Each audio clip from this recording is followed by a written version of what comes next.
Na aula de hoje, nós vamos resolver o desafio técnico back-end do PicPay utilizando Python, Django e Django Ninja para a construção de nossas APIs. Esse vídeo é muito importante para você que deseja conquistar a sua primeira vaga como programador Python, já que nós vamos resolver um desafio técnico real utilizado por uma das maiores gateways de pagamentos do Brasil para contratar programadores. E nesse vídeo você vai entender o que uma empresa espera de nós programadores ao disponibilizar um teste técnico como esse e qual é a melhor forma de desenvolver este projeto para que a gente tenha as maiores chances de ser aprovado nessa vaga. Então, bora entender qual que é a proposta do desafio aqui do PicPay. Vamos ler aqui a parte sobre o teste. O desafio técnico proposto pelo PicPay para a posição de back-end envolve o desenvolvimento de uma aplicação que simula um sistema simplificado de transferências de dinheiro entre dois tipos de usuários, os usuários comuns e os lojistas. O desafio deve ser resolvido utilizando qualquer framework. Nós vamos utilizar Python, Django e Django Ninja como stack de tecnologias, optando por implementar o serviço via script. Os requisitos incluem cadastro de usuários com informações únicas como CPF e CNPJ e e-mail, capacidade de efetuar transferências entre ambos os tipos de usuários, validação de saldo antes da transferência, consulta de um serviço autorizador externo antes de finalizar a transferência, tratamento de erros, notificação de pagamentos via serviço de terceiro e a implementação de uma API RESTful. Beleza. Então aqui ele passa alguns materiais úteis, como enviar, não é o que interessa pra gente. Para o dia, aqui, requisitos. A seguir estão algumas regras de negócio que são importantes para o funcionamento do PicPay simplificado.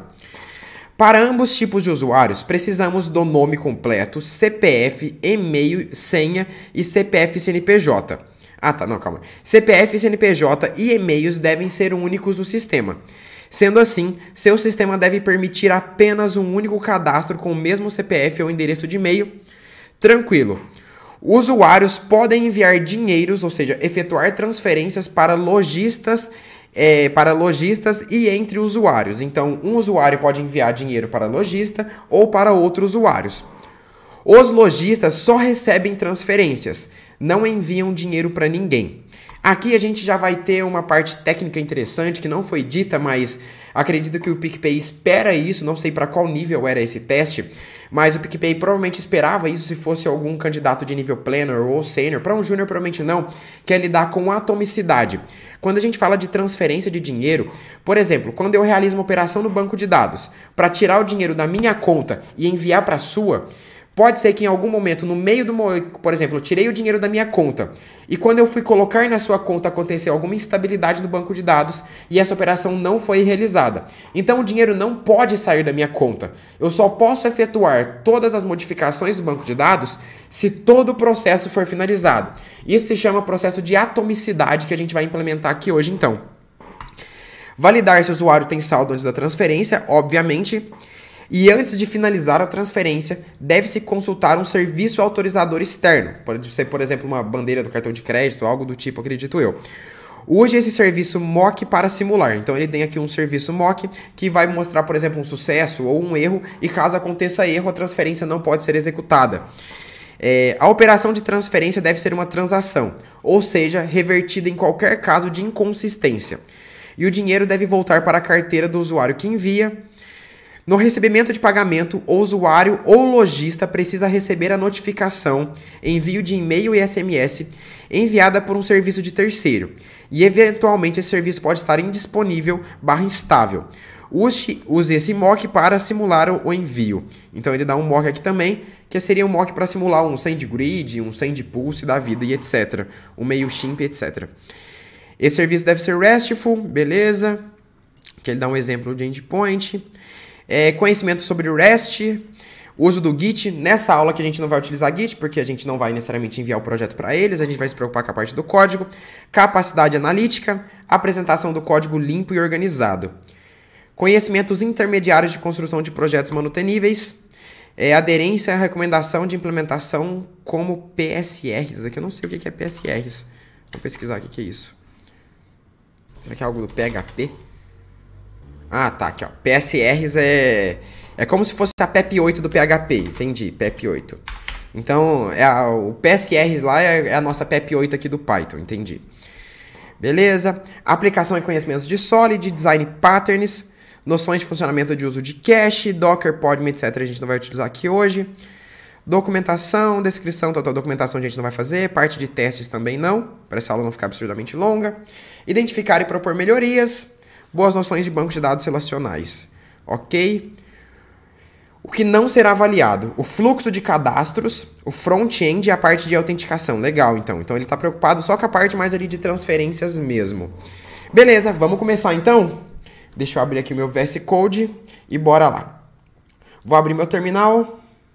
Primeiro passo aqui vai ser iniciar um projeto Django. Então, Python 3. Python 3 menos m venv para iniciar nosso ambiente virtual.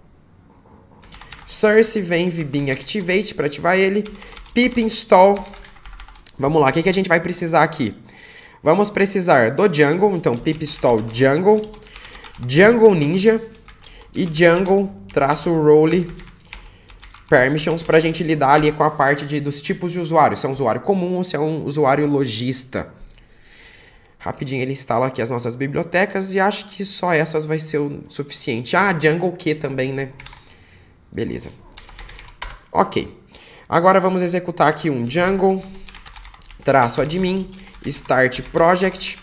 Vou chamar de core espaço ponto. Beleza. Ok. Perfeito. Vamos criar agora um app para a gente lidar com os usuários. Então, Python 3, menad.py, start app. Vou chamar de users. Ok. Sempre que a gente cria um novo app aqui em Django, o que nós precisamos fazer? Instalar esse app. Então, a gente vai vir aqui e instalar esse app users aqui. Beleza. Já vamos configurar aqui algumas coisas importantes, como, por exemplo, o language code, pt-br. E aqui, América-São Paulo. Perfeito, arquivos estáticos a gente não vai utilizar. Manage.py run server para testar tudo. Perfeito, tá tudo funcionando aqui. O que a gente vai precisar agora? Vamos criar o nosso primeiro endpoint aqui para a parte de usuários, tá? Então, como que a gente vai fazer isso? Aqui no nosso core, a gente vai criar dentro de urls.py. Aqui eu posso apagar todos esses comentários. Como a gente vai trabalhar com API, eu vou criar uma URL aqui chamada path. E essa URL eu vou chamar de API barra. E essa minha URL, ela vai me redirecionar para os routers, que é os routers do Django Ninja, que vai ser a aplicação responsável por gerenciar as rotas, que no caso será o Django Ninja aqui. Então eu vou falar que ele vai me redirecionar para api.urls. Isso daqui não existe ainda, mas a gente vai criar. Então não tem importância dar esse erro.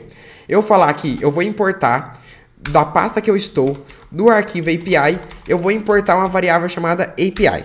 Nada disso daqui existe. Vamos começar a criar então? Eu falo, ó, from.api. Vamos criar esse arquivo. Novo arquivo, api.py. Beleza. Dentro de api.py, a gente vai começar a gerenciar as nossas rotas do Django Ninja. Então eu vou fazer um from ninja import ninja API. Ok. E agora eu vou fazer assim, ó. API vai ser igual a Ninja API, que é a instância do Django Ninja, que a gente vai, dentro dessa instância, adicionar uma rota. Como que a gente adiciona uma rota? Eu vou fazer api.addrouter. E eu vou dar uma rota para isso daqui. Então vai ser barra users. É users barra aqui, na verdade. E quando eu acessar barra users na minha aplicação, barra API, barra users no caso, eu quero mandar para um outro router que vai gerenciar todas as rotas de user, cadastrar usuário, remover usuário, listar usuário e assim por diante. Então, eu vou criar aqui, eu vou falar que ele vai me redirecionar para um router chamado users_router. Essa variável também não existe, a gente vai precisar criar ela lá dentro do app users. Mas eu já vou deixar ela importada aqui. Então, from users, ou seja, lá do meu app usuários, eu vou ter um arquivo chamado .api, que eu vou criar daqui a pouco. E dentro desse arquivo, eu vou ter um router aqui dentro, chamado users routers. Então agora aqui dentro de users eu vou criar um novo arquivo chamado api.py. Perfeito. E é dentro desse arquivo agora que a gente vai gerenciar as nossas views. A gente não vai trabalhar mais com os views.py do Django e sim com o api.py. Agora aqui a gente pode importar from ninja import router. Beleza. E agora eu crio nossos users router.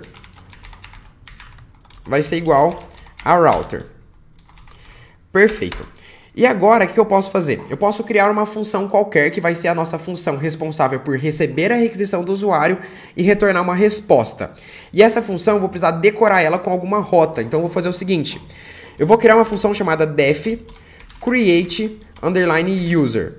Abro e fecho parênteses e ela vai receber uma requisição, uma request. 2 pontos e ela vai me retornar aqui um dicionário escrito ok, 2 pontos ok. Perfeito. E agora eu preciso falar qual que é o URL dessa rota aqui. Então eu vou fazer um arroba. Qual que é o nosso router aqui? É o users router. Então users router, ponto. Agora eu passo qual que é o método da requisição HTTP. Vai ser o método post. E agora eu passo qual que é o caminho. Eu quero que dentro de users aqui, seja na própria URL users. Então eu passo apenas um barra vazio. Certo? E agora eu preciso informar qual que é o tipo da minha response. De acordo com cada status HTTP, eu posso ter um tipo de resposta diferente. Então aqui a gente está dando um status 200, que é quando dá tudo certo. Então eu vou falar aqui, ó, que quando meu status HTTP é 200, o tipo da minha resposta vai ser um dicionário, vai ser um dict que eu estou retornando aqui. Perfeito, vamos dar um run server aqui, Python 3 manage.py run server. Ok, rodei meu projeto, vamos testar se isso daqui está funcionando? Então eu vou abrir meu Postman, que é como a gente vai gerenciar aqui as nossas requisições. E aqui eu estou fazendo uma requisição para minha URL, /API, /users, no método post. Quando eu clicar aqui em send, ele tem que fazer essa requisição e ele tem que me devolver um ok. Vamos ver se está funcionando, ó. Ele me devolveu o ok quando eu faço essa requisição para users. Perfeito. Então, tenho aqui a minha primeira URL. Antes da gente começar a manipular essa URL aqui agora, essa view, a gente precisa de uma tabela no banco de dados para a gente gerenciar os nossos usuários. Que lembra que ele falou lá na parte técnica do desafio que o usuário precisa ter o e-mail, vamos ver aqui o que ele falou, nome completo, CPF, e-mail e senha. Então, a gente precisa arrumar alguma forma de gerenciar isso daqui. Como que a gente vai fazer isso? Vamos utilizar o próprio Abstract User do Django. O Django ele já possui a nossa classe de usuário, que é uma representação no banco de dados de uma tabela. Só que essa classe ela não representa tudo que a gente precisa do desafio técnico. Por exemplo, deixa eu até importar ela aqui para mostrar para vocês. From django.contrib.auth.models import abstract user. Se a gente entrar dentro dessa classe, a gente pode perceber que nós temos aqui o campo e-mail, como ele falou. Só que esse campo e-mail aqui da classe padrão do Django, ele não é unique. E lá no nosso desafio ele pediu que esse campo seja único. Nós não temos aqui também o campo CPF. E nós não temos também uma forma de gerenciar as permissões desse usuário, para saber se é um usuário de companhia, se é um usuário de uma pessoa comum e etc. Então o que a gente vai precisar fazer? Nós vamos precisar sobrescrever essa classe Abstract User do Django para realizar algumas modificações. Inclui o CPF e alterar o e-mail para unique true. Então vamos fazer isso. Class, vou chamar essa classe de user e ela vai herdar da classe Abstract User do Django. Certo. Pessoal, passando aqui para dar um recado antes da gente continuar. Se você não está entendendo muito bem o que a gente está fazendo, é porque essa aula é uma aula específica para quem já tem conhecimentos básicos de Django e Django Ninja. Se você não tem esses conhecimentos básicos de Django e Django Ninja, você vai realmente ficar bem perdido. Então eu vou deixar aqui no card 2 vídeos. Um primeiro vídeo é o curso introdutório completo de Django e o segundo é o curso introdutório completo de Django Ninja, para você poder assistir essas 2 aulas e conseguir acompanhar essa aula aqui, senão você vai ficar bem perdido. O outro recado que eu tenho para dar para vocês é que nós temos um curso completo de Python e Django, que é o curso mais completo de Python e Django de todo o Brasil. Lá dentro você vai encontrar mais de 630 aulas, onde a gente parte do absoluto zero, desde a instalação do Python, o que são variáveis, etc., até conceitos avançados de programação, como programação em real time com WebSockets e Django Channels, observabilidade, dockerização de App Django, fila de tarefas com Django Celery, aqui ó, Django My Celery, signals para a gente implementar o design patterns de observabilidade, middlewares, channels, testes automatizados. Então aqui dentro você tem tudo que você precisa para sair do zero e conquistar a sua primeira vaga como programador Python. Além de que dentro da Python Full você pode agendar reuniões com professores, solicitar análise de código, participar de exercícios de entrevista, a parte de exercícios de lógica de programação, certificados com reconhecimento do MEC, lá tem tudo que você precisa. Infelizmente, nesse exato momento as vagas estão fechadas, mas estarei deixando o link para a lista de espera no primeiro link da descrição, certo, galera? Voltando aqui agora para o nosso VS Code. Nessa classe User, o que a gente vai precisar adicionar? É o CPF. Então, o CPF vai ser igual a models.charField. E aqui a gente precisa definir qual que é o tamanho do campo CPF. No caso, o CPF ele tem, com o ponto e os traços, 14 dígitos. O campo CPF ele disse que precisa ser unique, então vamos passar aqui um unique como true. Beleza, e nós vamos precisar também do e-mail. E-mail vai ser igual a models.emailfield. Ah, Caio, mas isso daqui já tem lá no Abstract User. Para que você está fazendo isso? Ó? Tá lá, porque eu preciso passar o unique como true. Então, unique é igual a true. Perfeito. E nós vamos precisar também do saldo do usuário, ou seja, quanto que esse usuário tem em conta. Então a gente vai precisar de um amount. Models. E para eu trabalhar com aqui valores monetários, o Django recomenda o uso do decimal field. Nós temos o float field, mas ele não é aconselhável para quando a gente vai armazenar valores monetários. Então vamos utilizar o decimal field. Por quê? O decimal field a gente pode definir a quantidade máxima de dígitos. Vamos colocar aqui por padrão 15, já são valores monetários absurdos. E eu posso definir a quantidade de casas decimais diferentes do que nós tínhamos no float field. E no caso de dinheiro, a gente define 2 casas decimais, que são os nossos centavos. Ok. Na hora de salvar no banco, eu não quero salvar o CPF com pontos e traços. Então eu vou sobrescrever o método save dessa classe para sempre garantir que o CPF não vai ter nem pontos nem traços. Então eu vou fazer um def save. Ele vai receber self, recebe os argumentos, recebe os args, args é só um asterisco, e os keywords. Beleza, e eu vou falar aqui o self.cpf, então falar aqui o CPF dessa classe, antes de ser salvo no banco de dados, eu vou realizar uma alteração nela, que vai ser igual ao próprio CPF, só que eu vou trocar, eu vou dar um replace, eu vou trocar todos os pontos por uma string vazia e eu vou trocar todos os traços por uma string vazia também. Depois eu posso executar o método save da classe py, que no caso é o método que realmente salva no banco de dados, para ele salvar com o CPF já com a alteração que eu fiz. Então super e user, self, ponto, save, args e keywords. Beleza, dessa forma a gente vai garantir que o CPF sempre seja salvo sem ponto nem vírgula, né? Ok. E nós vamos precisar também de outros 2 métodos, que é o método pagar e o método receber. Pagar tira dinheiro da conta do usuário e receber você aumenta o dinheiro da conta daquele usuário. Então eu vou criar um método def pay, abre e fecha parênteses, vou dar um self, value. E ele vai receber um determinado valor. Esse valor ele vai precisar ser do tipo decimal do Python, para manter a estrutura aqui que a gente fez no banco de dados. Então eu vou precisar importar esse tipo de dado, que é o from decimal import decimal do Python aqui. Perfeito. E aqui nesse método eu quero garantir que o valor passado, o valor que o usuário está pagando ou recebendo, seja uma instância de decimal. Então eu vou fazer um se not is instance. Se não for uma instância, o valor que eu recebi de decimal, eu vou dar aqui um race de type error. Eu vou escrever aqui, value deve ser um decimal. Beleza. E eu vou fazer um self.amount, vai ser menos igual ao value. Então eu vou subtrair o valor que ele está pagando da conta dele. Muita gente pensaria em colocar um self.save aqui, mas eu não vou fazer isso. Por quê? Quando a gente coloca esse self.save, ele salvaria diretamente no banco de dados com um commit igual a true aqui. Só que eu não quero isso daqui, tá, pessoal?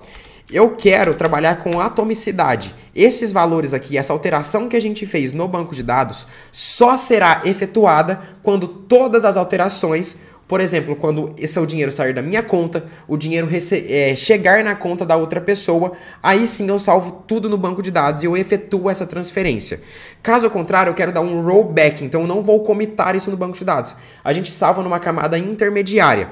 Por isso eu não vou dar um ponto save ainda. Mais pra frente vocês vão entender. Para quem é aluno lá da Python Full, nós temos uma aula sobre atomicidade por lá. Ok. O próximo método vai ser o receive.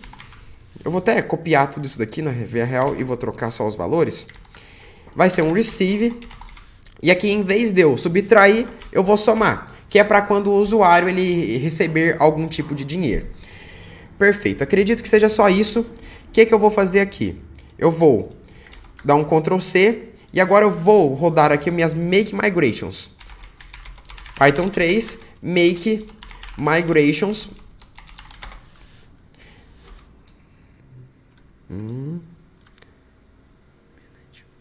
Aqui eu estou dentro do PicPay simplificado. Deixa eu ver o negócio aqui. Que não encontrou. Manage.py. Python 3, Manage.py, Make Migrations. Aqui ele me deu um erro, que é... Ah, tá, do Related Name. Esse erro aqui está acontecendo porque eu sobrescrevi a classe User aqui, mas eu não configurei, lá no meu core, eu não informei para o Django que não é para ele utilizar o Users padrão do Django, e sim utilizar o meu Users. Então, o que eu vou fazer? Eu vou vir aqui, Settings, vou subir tudo, e aqui, logo após os apps instalados, eu vou criar a seguinte configuração, que é o auth, underline user, model.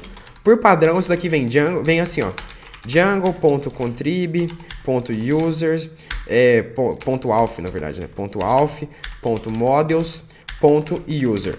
Vem isso. Só que eu não quero utilizar o user do Django, eu quero utilizar o meu user. Então eu vou passar aqui o meu app users, e aqui eu passo user, que é o nome da classe que eu dei. Deixa eu ver se é só esse nome mesmo.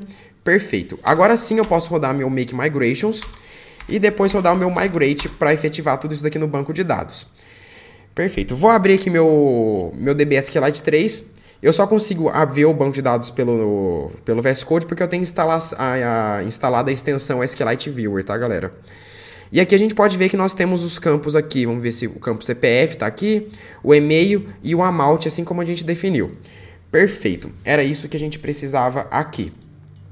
Agora, o próximo passo vai ser a gente lidar com a parte de cadastro de usuários, que é aqui onde a gente tem essa API.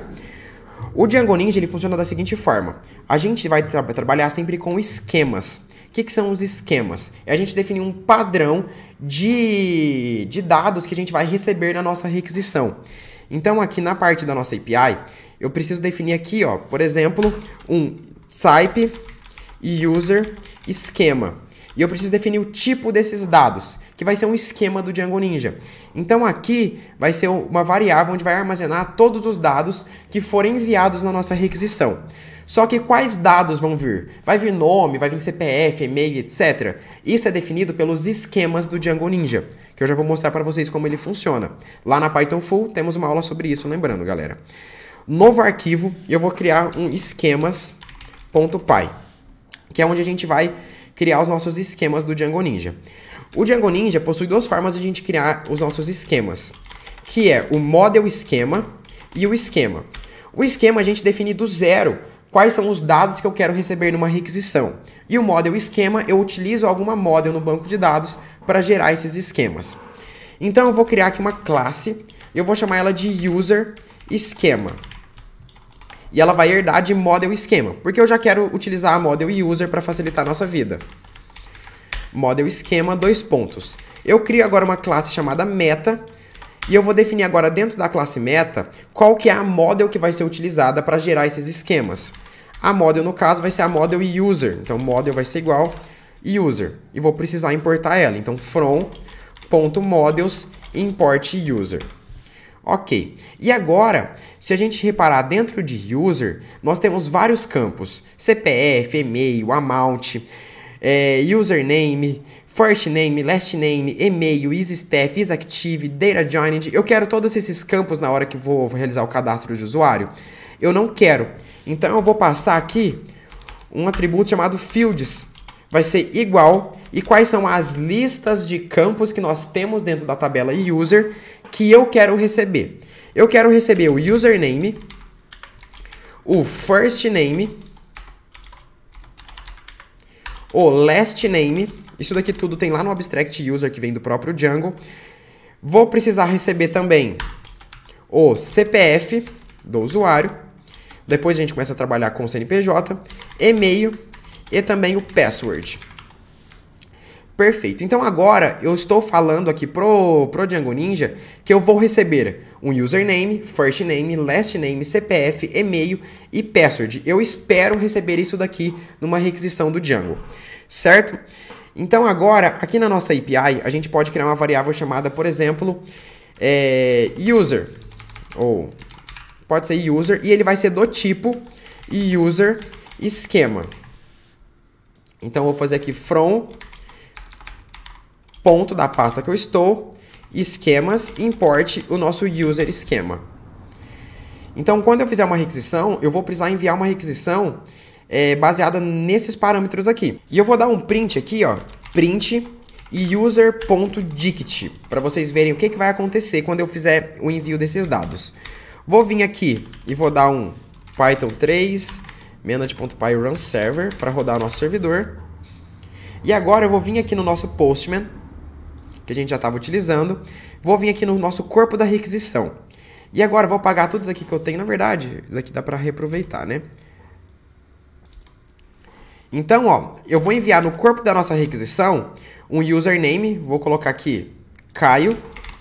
First name, Sampaio. Calma aí. First name é Caio. Last name, Sampaio. E-mail, caio@email.com. Password 1234, CPF 123 aqui, qualquer coisa. E vou dar um send, ou seja, eu estou enviando os dados exatamente como foi definido lá no nosso model esquema. Vou dar um send aqui e ele me retorna um ok. Vamos ver o que foi printado no nosso terminal. Username Caio, first name Caio, last name, tudo isso daqui nós podemos acessar agora, por exemplo, aqui, e eu faço um username. Poderia fazer isso daqui.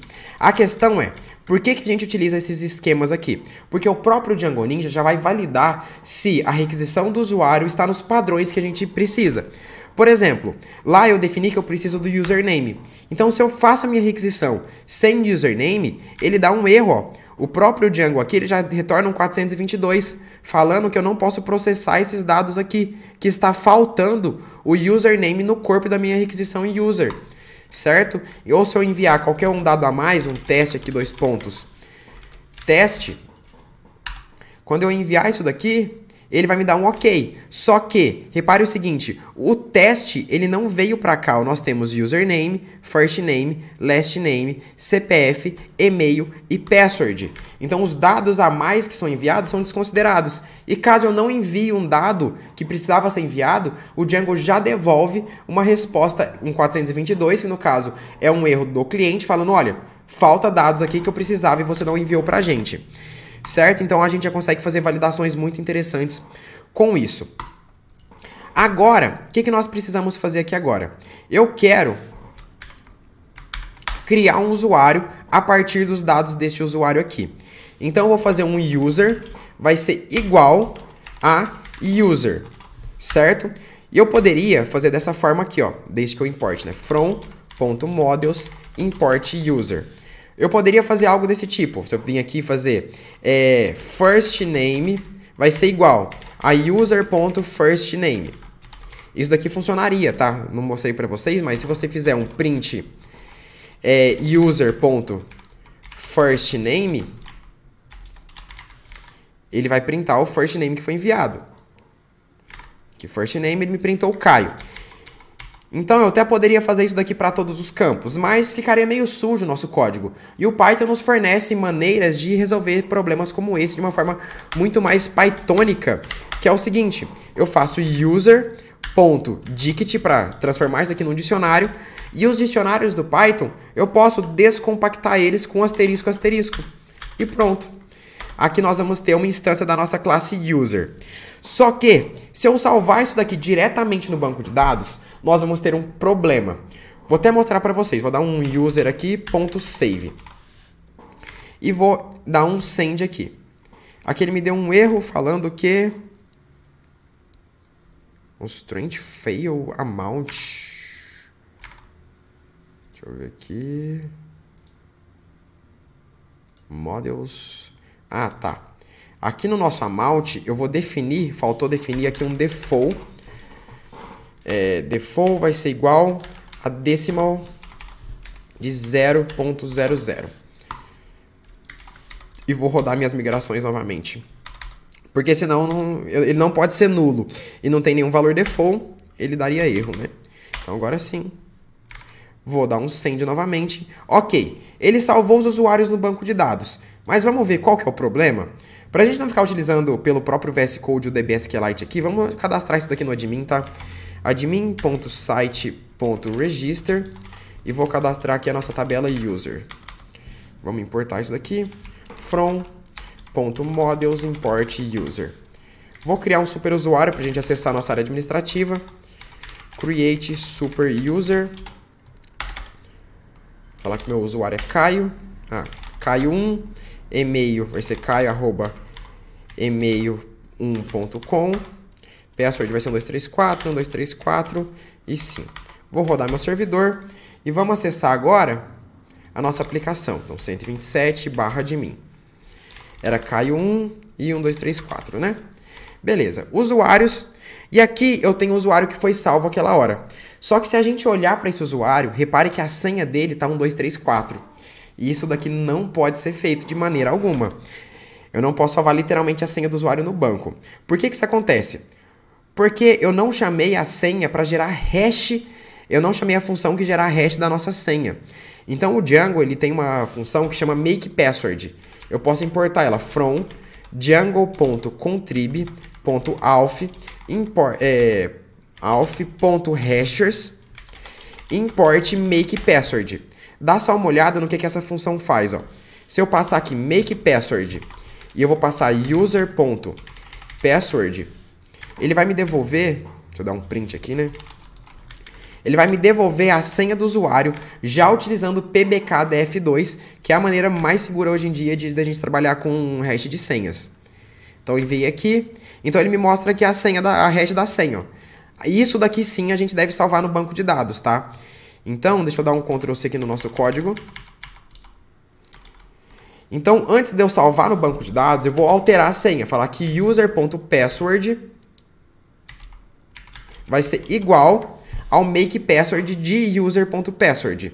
Isso daqui eu salvo no banco. Agora sim as coisas começariam a funcionar. Vou colocar aqui Caio2 para a gente visualizar. Send. Ele me deu um outro erro. Que é... Ah, tá. O CPF não pode... É único lá, né? Então, vou adicionar mais um valor aqui no CPF. E beleza. Daqui a pouco a gente já faz a validação do CPF. Agora sim. Se a gente observar agora lá na nossa tabela usuários, a gente acessar esse novo usuário que foi salvo, ó, a senha dele é de fato a hash. Perfeito. Era isso que eu esperava. Agora, um dos requisitos que ele falou lá era a manipulação e gerenciamento de erros. Se a gente manda um CPF... que já existe no banco, ele me devolve um super erro aqui para o usuário. E a gente não quer trabalhar dessa forma. Eu quero validar também se o CPF é válido e etc. para a gente trabalhar com essa manipulação de erros. Então, o que eu vou fazer? Eu vou criar aqui algo chamado que é os nossos validators. Novo arquivo, validators.py. Beleza. E os validators é basicamente uma função. Deixa eu até copiar aqui, eu tenho ela pronta. Eu não vou escrever essa função do zero, pessoal, porque já tem um vídeo no canal exatamente sobre isso. Se você pesquisar Models Validators Python Nano, você encontra como que a gente fez isso daqui. Então deixa eu só copiar aqui. Um minuto. E vou dar um Ctrl C. O que é um validator do Django? É uma função que vai receber o valor a ser salvo no banco de dados. E caso aconteça algum problema, ele vai dar um race validation error, um erro de validação que a gente importa lá do próprio Django. Então, por exemplo, se o CPF tiver menos de 11 dígitos, ele dá um validation error. Se todos os dígitos forem igual, ele dá um validation error também. Se o dígito verificador não for válido, ele dá um validation error. Caso contrário, ele não retorna nada, ele não retorna o validation error, significa que passou, que deu tudo certo. Tá? Então, nós temos essa função aqui responsável por gerenciar a validação do nosso CPF. E agora eu preciso falar que aqui no meu campo CPF, ele vai utilizar esse validator. Então, eu vou vir aqui e passar validators, vai ser igual a uma lista de validators, que é o validator que eu acabei de criar. Vamos importar ele? Então, from.validators import validate CPF. E aqui dentro dessa nossa lista, a gente passa o validate CPF. Vamos executar aqui as make migrations e as migrate. E eu vou passar um run server aqui agora. Vou, pelo meu próprio admin, realizar um teste aqui. Eu poderia, dá para testar por aqui também. Eu vou passar lá. 111.111.111-11. Vou dar um send aqui. Repare que ele já me trouxe... Aqui me deu... trouxe um erro de e-mail igual, né? Aqui eu não quero isso. Username também. Passa um outro aqui. Eu quero outro erro. Aqui, ele me deu um ok. Ah, tá. Eu não dei um full clean ali, né? Provavelmente. Deixa eu ver aqui. API. Aqui eu esqueci de chamar as validações. Para eu chamar as validações, eu preciso passar um user.fullClean. Agora sim.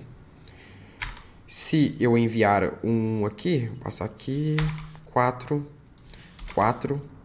eu passar aqui, tal. Send. Aqui, repare que ele já me deu aqui um django.core.exceptions.validationError no campo CPF, informando o CPF inválido. Então, a gente consegue fazer essa validação com o user.clean. Só que ainda a gente está mostrando uma mensagem muito esquisita para o usuário. Eu não quero mostrar uma mensagem feia assim para ele. Para resolver esse problema, o que eu vou fazer? Eu vou adicionar um try. Esse try eu vou fazer uma validação. E eu vou criar um except aqui. Se o tipo do meu erro for um validation error, que a gente vai precisar importar do Django também, que ele vem lá de from django.core.exceptions, vamos ver se eu tô bom de memória, import validation error, é isso? É isso mesmo. Então, se o tipo da minha sessão for um erro de validação dos campos, significa que o usuário enviou alguma informação errada. Então, eu quero retornar um status HTTP chamado 400. O CPF que você me enviou não é válido, digita um CPF correto. Ou seja, o erro foi do usuário de digitar um CPF incorreto.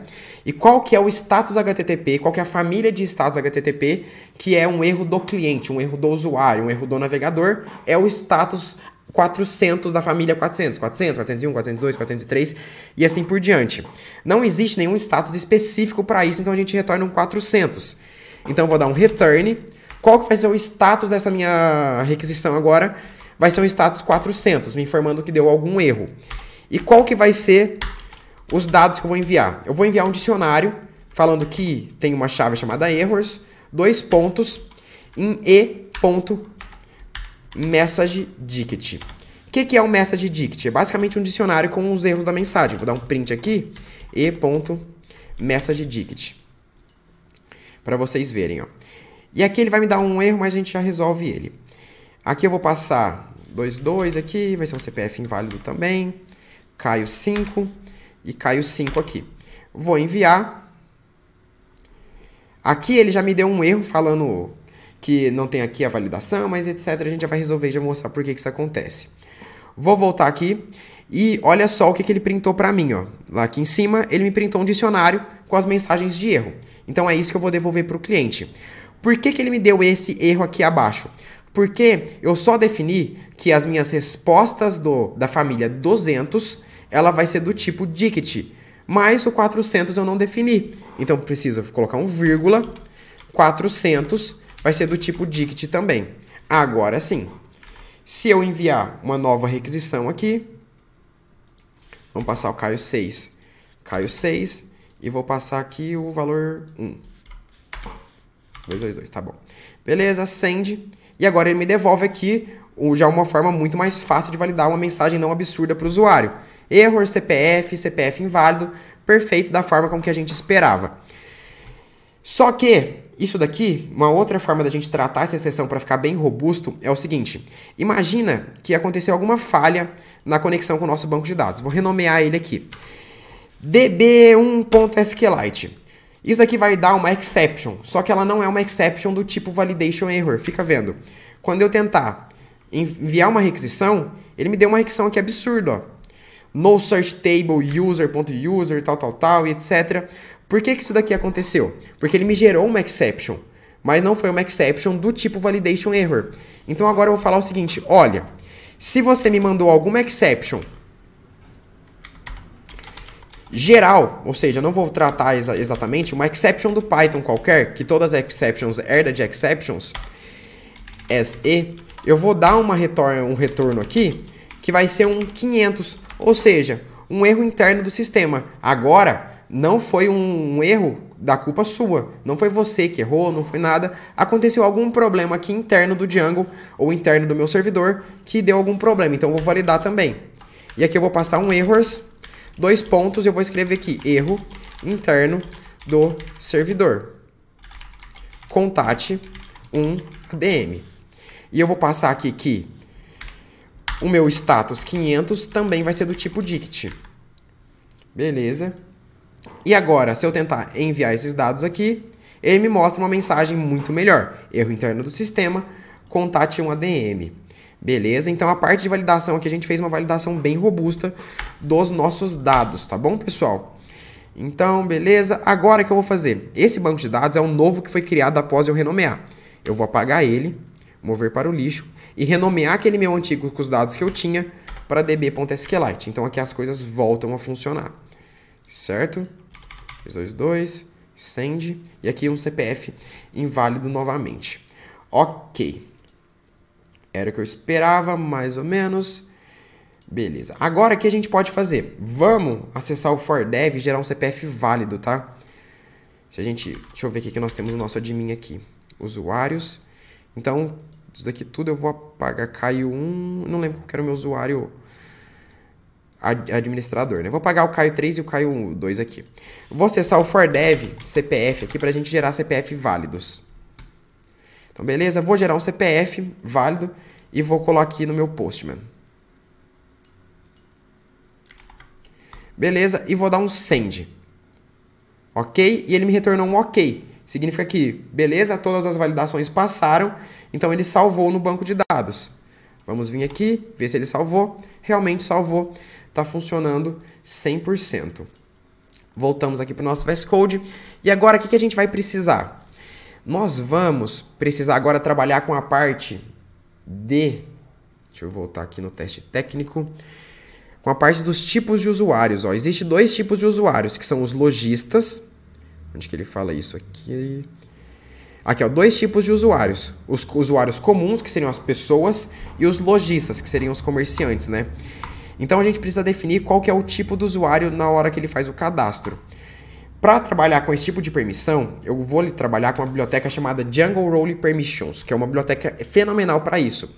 Então, eu vou instalar ela aqui, vou dar um pip install Django-Role-Permissions.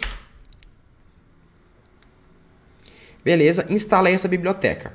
O que essa biblioteca faz? Deixa eu mostrar aqui para vocês. Django-Role-Permissions.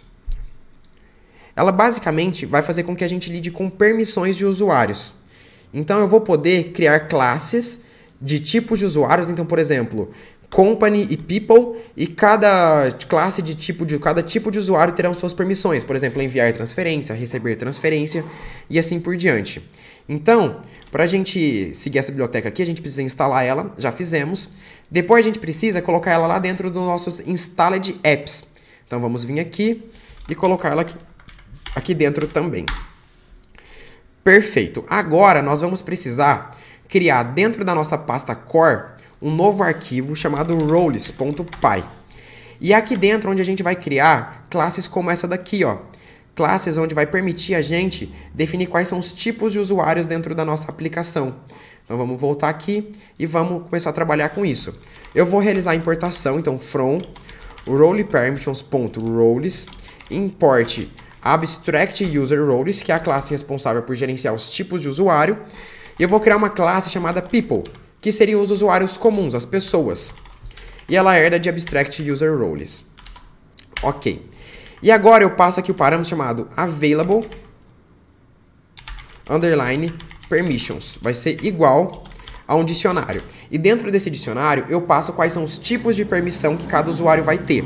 Por exemplo, eu vou trabalhar com duas permissões. O make transfer, que seria enviar transferência, e o receive transfer, que seria o receber transferência.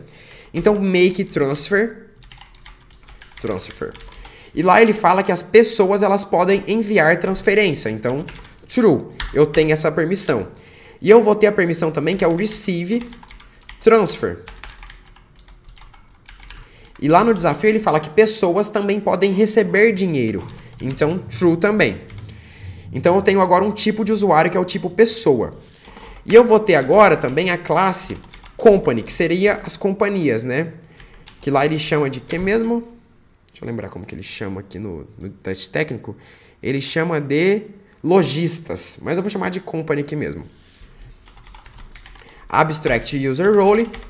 Vou até copiar daqui. E agora, quem é da classe companhia, quem tem esse tipo de usuário, ele não pode enviar transferência. Então aqui a permissão make transfer vai ser false. Certo. Agora, o que nós precisamos? Na hora que a gente for cadastrar um usuário, eu preciso definir qual que é o tipo desse usuário. Se ele é um lojista, ou se ele é uma company, ou se ele é um people, né? Para fazer isso, nós temos aqui uma função muito legal do Django Role Permissions, que é o assign role, aqui em utils, ó. Assign role. Essa função ela vai receber uma instância da nossa classe usuário e, entre aspas, aqui uma string do nome da nossa classe que nós temos aqui em roles, que representa o tipo de cada usuário. Então, aqui dentro de API, a gente vai poder realizar a importação do assign roles. Então, eu vou fazer um from rolePermissions.roles import assign role. Ok. E agora, aqui, depois que eu dou o save nesse usuário, eu posso fazer um assign role. Eu passo o user e eu vou ter que passar aqui qual que é o tipo desse meu usuário. O tipo desse meu usuário eu vou receber junto com os nossos dados aqui. Então, por exemplo, eu receberia aqui no nosso, por exemplo, type, people. O problema disso é que eu preciso separar o que é referente ao meu esquema da minha classe user e o que é referente aos tipos do meu usuário. Porque se eu tentar passar o tipo aqui direto, eu crio um novo campo tipo, quando eu tentar fazer essa descompactação aqui, ele vai tentar criar uma propriedade chamada tipo e não vai funcionar. Então, o que eu vou fazer? Eu vou trocar aqui para type user esquema e eu não vou utilizar mais o user esquema. Eu vou criar aqui agora dois esquemas e um esquema intermediário. Calma que vocês já vão entender. Eu vou criar agora um esquema para representar os tipos do meu usuário. Vou criar uma classe chamada type esquema, ou seja, tipo do usuário. E ela agora vai herdar de esquema e não mais de model esquema. Porque agora a gente cria do zero e a gente não tem nenhuma classe para isso. Nenhuma model para isso. Vou falar aqui, ele recebe uma propriedade chamada type e ela vai ser do tipo str. Certo? E agora eu vou criar uma classe que vai ser o type user esquema, que também herda de esquema. E eu vou falar que essa classe aqui, ela recebe dois tipos de dados. O user, que no caso vai ser um tipo user schema, e ela recebe também o meu type underline user, vou chamar aqui, que vai ser o nosso type schema. Perfeito, então ela recebe esses dois tipos de dados aqui. Então, agora, em vez de eu herdar de user schema, eu herdo de type user schema. Type user schema. E agora, eu vou dar um print nisso daqui, ó. Print type user schema.dict para vocês verem. Eu vou dar um return 2.1 aqui, só para não ficar salvando no banco. Vou rodar meu servidor. Agora, se eu tentar enviar os dados dessa forma, isso aqui não vai funcionar. Por quê? Eu estou recebendo aqui um type user schema. E o type user schema tem apenas dois parâmetros, o user e o type user. Então, o meu dicionário principal, ele tem que ter aqui o user, dois pontos. E o que é esse user aqui? Qual que é o tipo dele? User schema. Então, ele recebe um dicionário com todos esses parâmetros aqui. Então, eu crio um dicionário, fecho ele aqui. Então, todos esses meus dados aqui, ó, eles estão dentro de user. E ele recebe também o nosso type underline user. Dois pontos. O type user, qual que é o tipo dele? Type schema. Então, também é um dicionário. Qual que é as chaves do dicionário que eu preciso? Type. Então, aqui eu vou passar type. Dois pontos. E agora eu poderia passar o tipo desse usuário. Por exemplo, company. Ok. Agora, o que eu vou fazer? Vou rodar esse meu servidor aqui. Ok. E olha só como que veio o dicionário para mim. Então, aqui, dentro do meu dicionário, eu tenho o atributo user. Dentro de user, tenho todos esses dados aqui. E dentro desse mesmo dicionário, eu tenho o type user, que eu tenho um outro dicionário escrito type company. Então, eu posso fazer isso daqui, tá? Eu posso fazer user schema.user.dict. Então, quando eu enviar isso daqui, der um print aqui, ele vai me printar igual eu tinha antes, os dados do meu usuário. E eu posso fazer um type user schema.type user.dict. E ele vai me trazer o tipo do meu usuário. Se eu der um print nisso daqui, ele me traz dois dicionários diferentes e separados, tá? Então, o que eu vou precisar fazer aqui? Onde eu fazia user.dict, eu vou ter que trocar para type user schema.user.dict. Eu vou ter que trocar para isso daqui. Onde era user.password, eu vou ter que trocar para type user schema.user. Certo? Perfeito. E agora, na hora de passar qual que é o tipo do meu usuário, eu vou precisar acessar o type user schema.type user.type. E aqui ele vai definir o tipo do meu usuário ali. Ele me retorna um ok. Eu já vou começar aqui a retornar. Vamos retornar aqui um user underline id, dois pontos, user.id. Vamos devolver o id do usuário, para ficar já uma melhor prática. E acredito que seja isso. Vamos abrir aqui nosso admin para a gente ver como que tá os nossos usuários. Eu vou excluir esse usuário 6 aqui. Remover. Ok. E agora eu vou criar esse usuário novamente. Vou dar um send. Ele me deu um erro interno, contate um administrador. Vamos ver que erro foi esse. Que ele me trouxe aqui. Deixa eu até tirar esse exception aqui para a gente poder visualizar o erro com mais facilidade. Vamos acessar o nosso Postman. Send. Ah, tá. Agora ele tá dando por causa que já existe, que foi criado, né? Então, vou vir aqui, remover. Ele deu erro na hora de definir o user, o tipo do usuário. Então, vamos para cá, send. Ok. O role does not exist. Por que isso está acontecendo? Vamos ver, eu passei company. Certinho, deixa eu ver o nome da minha role. É company. Aqui a gente sempre vai colocar tudo minúsculo, né? O padrão. Será que eu não defini o Role Permissions Module nos settings? Deixa eu ver. Eu lembro de eu fazendo isso agora há pouco. Será que eu tô louco? Role, underline, não defini. É por isso, então. A gente precisa definir, aqui no nosso settings também, qual que é o arquivo responsável por gerenciar e definir quais são os tipos de usuários que eu tenho na minha aplicação.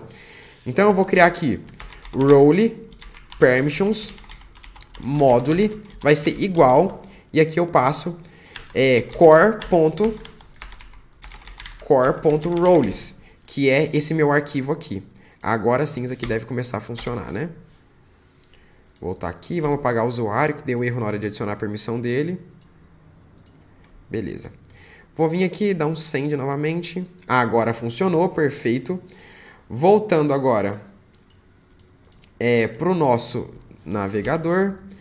Vamos acessar aqui. Eu posso sair do navegador sem querer. Vamos vir aqui no Caio 6. E agora, ó, ele criou o meu usuário. Ele é do grupo Company. E ele tem quais permissões? Receive Transfer. Ele pode receber transferências, mas ele não pode enviar transferências. Vamos criar agora um usuário chamado Caio 7 aqui. Caio 7. E ele vai ser do tipo People. E eu vou precisar gerar um novo CPF aqui também, né? Então, vamos vir aqui, gerador de CPF. Gerar CPF. Copiar. E colamos aqui. Ok, vou dar um send. Ok, agora nós temos 2 usuários lá para a gente poder trabalhar. E vamos ver como que o Caio 7 foi salvo agora. O Caio 7, ó, ele é do tipo People. E ele sim, ó, tem a permissão de Make Transfer e Receive Transfer. Tanto de enviar quanto receber as transferências de usuário. Era isso que eu precisava. Agora, a gente tem a parte de cadastro de usuários. E é isso que eu queria. Eu não vou trabalhar com a parte de login, até porque no teste ele falou que não, que vai desconsiderar a parte de autenticação. Então, eu nem vou fazer a parte de login para a gente não perder tempo com isso e a aula ficar um pouco mais dinâmica. Agora que a gente já tem a parte de usuários feita, o nosso endpoint para criar usuários, vamos começar a lidar com a parte de transferências, tá? Eu vou criar agora um novo app, então Python 3, menad.py, start app, e aqui nós vamos criar um app chamado Payments, para ficar bem desacoplado. Por quê? Se a gente reparar lá no desafio, ele fala que aqui é algo importante, ó, a gente lidar com arquitetura de software, tinha havido listo isso. Aqui, apresentação do código limpo e organizado. Então, quando a gente trabalha com a parte de apps bem separados, nosso código está ficando limpo e organizado. Eu poderia criar a parte de pagamentos tudo dentro do app user. Isso iria funcionar. Só que ele estaria limpo e organizado? Não. Por isso que eu já estou criando aqui o meu app Payments. Crio um novo app. Lá no Django, o que eu faço? Instalo esse app. Payments também. Perfeito. Criei um novo app. A gente vai ter que adicionar uma router para ele agora. Então, eu vou criar uma rota aqui chamada Payments. E ela vai precisar do Payments Router também. Payments Router. Vamos importar ela aqui, que ela não existe ainda. Então, from payments.api import payments router. O payments.api não existe, vamos criar ele aqui, novo arquivo, api.py. Beleza. E dentro do nosso payments.api, a gente vai criar o nosso router. Então, from ninja import router. E aqui a gente vai fazer um payments underline router, que é o que eu tinha chamado lá aquela hora. Vai ser igual a um router. Vou criar uma def aqui, eu vou chamar ela de transação. Transaction. Ela recebe request. 2 pontos. E ela retorna aqui 2.1. Só para a gente testar se vai estar funcionando. E aqui eu vou decorar ela com payments router. .post também vai ser o tipo. Barra. E aqui, só por enquanto, para a gente testar já tá bom. Eu vou dar um run server novamente. E agora eu vou fazer uma requisição para essa rota aqui. Então, eu vou vir aqui e vou fazer um post para 127.0.0.12.8000 barra API barra payments. Send, e ele me trouxe aqui o 1.1, significa que está funcionando. Ok, antes da gente processar os dados, a gente vai precisar de uma model para salvar esses dados. Por que a gente vai precisar criar uma model para isso? Caio, não é só tirar o dinheiro de uma conta e mandar para outra? Também, mas a gente precisa de um histórico dos dados que foram transferidos para caso aconteça algum problema, a gente precisa reverter alguma coisa. Aqui ele fala, né? Os dados precisam ser revertidos. Deixa eu ver onde que eu falei aqui. Ó, a operação de transferência deve ser uma transação, ou seja, revertida em qualquer caso de inconsistência. E o dinheiro deve voltar para a carteira do usuário que o envia. Então, por exemplo, eu preciso ter um histórico, saber, o fulano mandou tanto tal dia para tal pessoa. Vamos supor que o fulano liga para o banco falando, olha, foi um golpe, preciso reverter essa transação. Você não sabe quanto, você não sabe o tanto que foi a quantidade de dinheiro que você enviou, para quem, etc. Você não tem essa prova. Como que a gente pode lidar com isso? Criando uma tabela de transação, onde a gente vai salvar quem enviou, para quem foi enviado, o valor e a data. Então eu tenho esse histórico, para que as pessoas daquela gateway de pagamento, daquele banco, possa gerenciar e atender o cliente quando ele precisar de alguma ajuda ali, tá? Então, a gente vai precisar de uma model como essa. Então vamos criar ela. Class, vou chamar de transactions models.model. 2 pontos. E agora eu vou criar aqui o amount. Posso até copiar aqui do meu users para facilitar.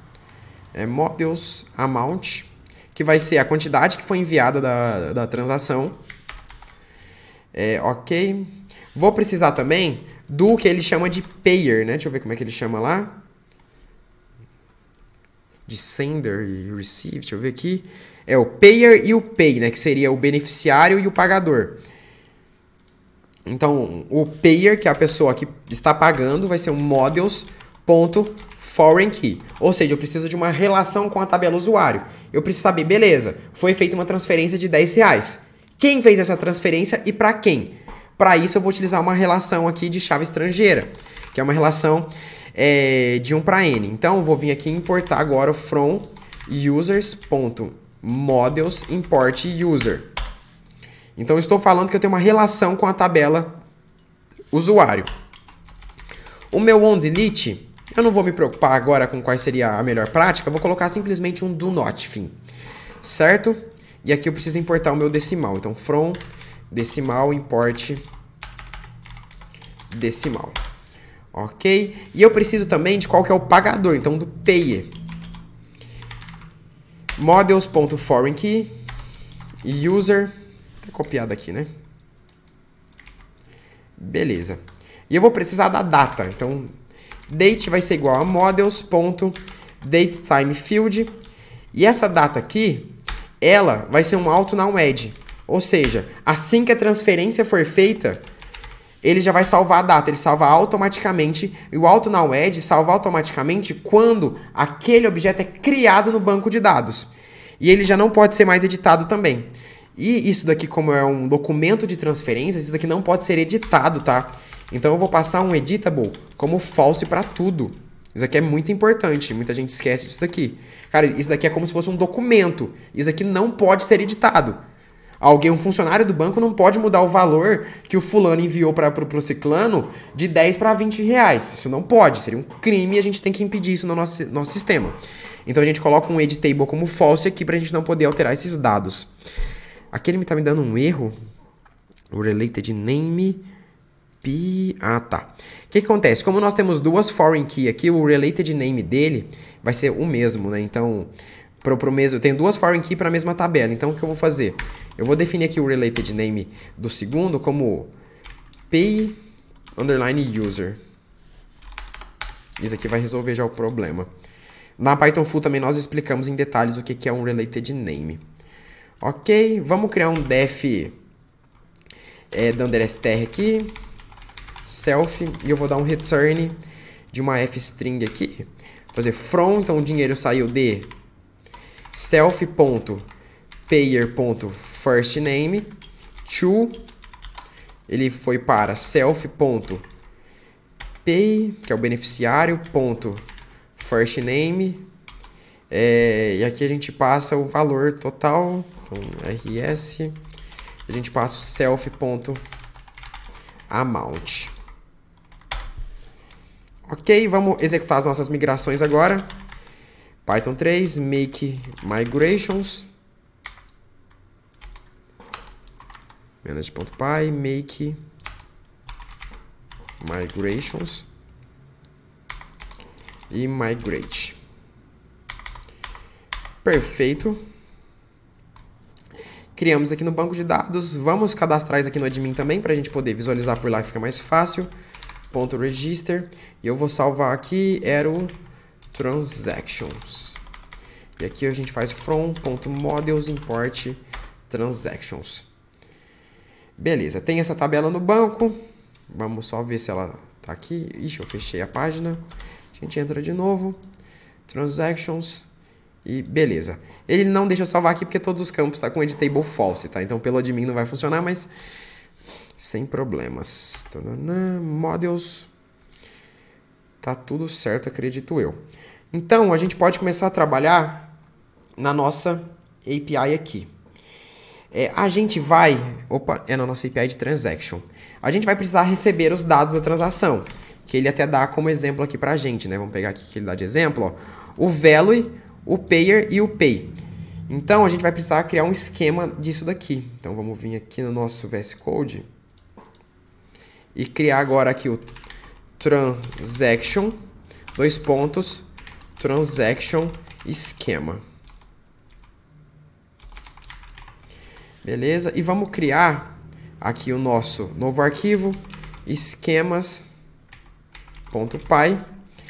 E vou criar a nossa classe aqui, transaction esquema, que vai ser a nossa classe que vai lidar com esse tipo de esquema aqui. Então, eu vou ter que importar lá do Django Ninja, né? From Ninja import model esquema. E aqui eu vou herdar de model esquema, defino a minha classe meta. A model vai ser transaction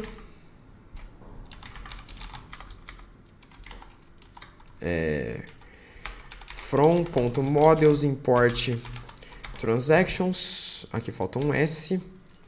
Beleza. E eu vou excluir agora, vou dar um exclude. Vai ser igual. Eu vou excluir os campos. Quais campos que tem na minha model aqui que eu não quero receber?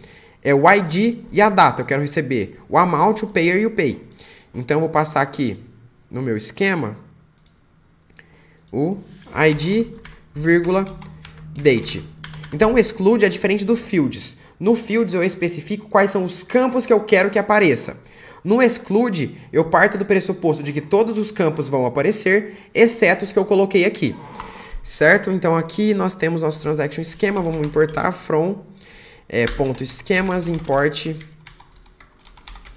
transaction esquema. Beleza, fizemos a importação.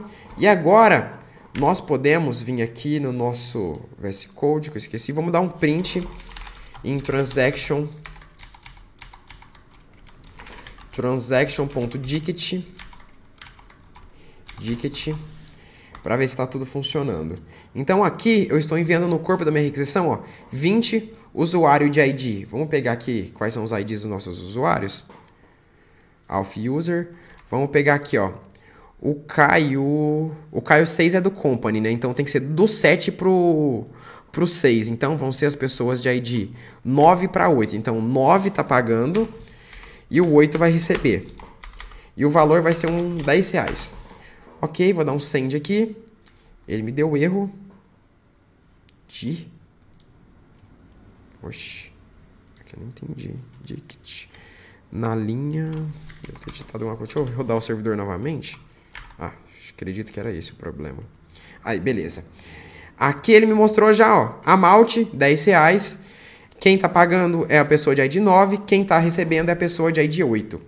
Beleza, tudo funcionando. Agora o que a gente vai precisar? Vamos precisar pegar as instâncias dessas pessoas aqui para a gente poder alterar os dados dela no banco de dados. A melhor prática de fazer isso é utilizando getObjectOr404. Então, from Django.shortcuts import getObjectOr404. Vamos receber o payer aqui. Vai ser igual ao getObjectOr404. Qual que é a tabela? A tabela user. A gente vai precisar importar ela também. From.models, from users.models import user. E aqui a gente vai falar que eu quero o usuário onde o ID dele seja igual ao transaction.payer, que é o usuário pagador. E o pay vai ser igual a getObject.404 e user, onde o ID dele vai ser igual a transaction.pay. Perfeito. E agora ele passa algumas regras lá pra gente que a gente precisa validar, né? A gente precisa validar que o usuário tenha saldo na conta, né? Validar se o usuário tem saldo antes da transferência. E lojistas só recebem transferências, não enviam dinheiro para ninguém. Usuários podem enviar dinheiro para lojistas e entre usuários. Então a gente vai precisar realizar essas validações. Então, o primeiro passo vai ser validar se o usuário ele tem saldo para isso, né?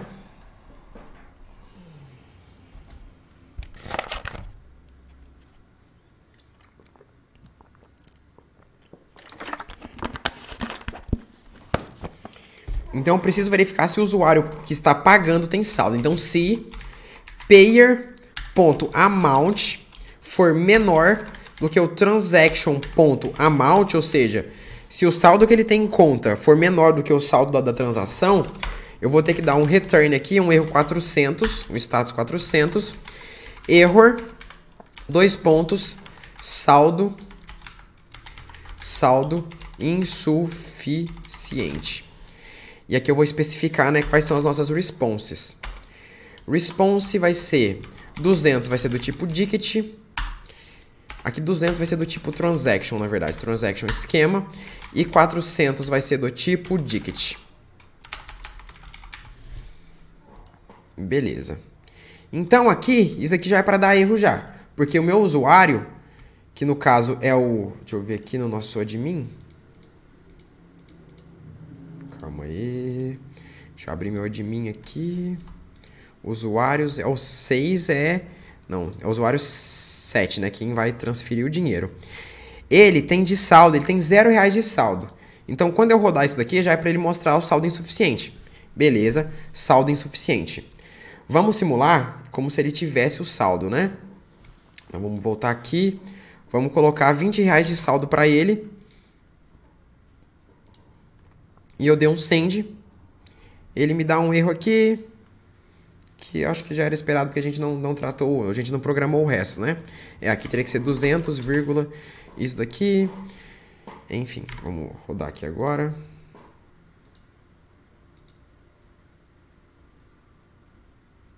O que ele tá me dando de erro aqui? Vamos ver. Ah, tá. Aqui eu coloquei que é um transaction esquema, né? Então eu vou ter que... Eu vou devolver...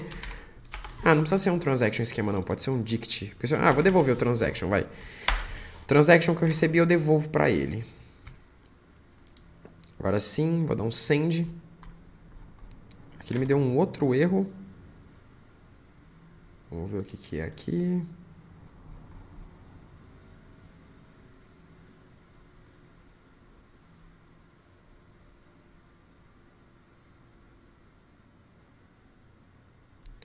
Response payer.id. Tá bom? Vamos deixar. Daqui a pouco a gente já vê o que é isso. Vamos só rodar um dict aqui e passar o transaction.id. Transaction underline ID. 2 pontos. Como a gente não criou no banco ainda nenhum ID, eu vou passar um aqui só pra gente simular. Quando a gente criar a transação no banco, a gente altera isso daqui. Então, beleza. Vamos dar um send. Agora sim. Funcionou. Tá, então essa é uma das validações que eu preciso fazer. A segunda validação, eu preciso ver se o usuário que está pagando tem permissão para realizar transferência. Para isso, a gente pode utilizar o hasPermissions aqui do RolePermissions, ó. Aqui, ó, hasPermissions. Esse método aqui, ele vai receber um usuário e determinada permissão. E ele retorna true caso o usuário tenha aquela permissão e false caso ele não tenha, tá? Então, vamos começar a desenvolver essa parte aqui. Vamos importar essa função, então, que vem lá do RolePermissions. Então, from RolePermissions.checkers import hasPermissions. hasPermission. E beleza, então, se hasPermission, vamos ver aqui, se not hasPermission, se o pagador não tiver a permissão make transfer, aqui a gente vai dar return, a gente vai dar o erro não autorizado, que é o 403, né? Então vamos dar aqui um error. Você não possui permissão para realizar transferências. E aqui eu vou ter que criar o 403 também. 403, 2 pontos, dict.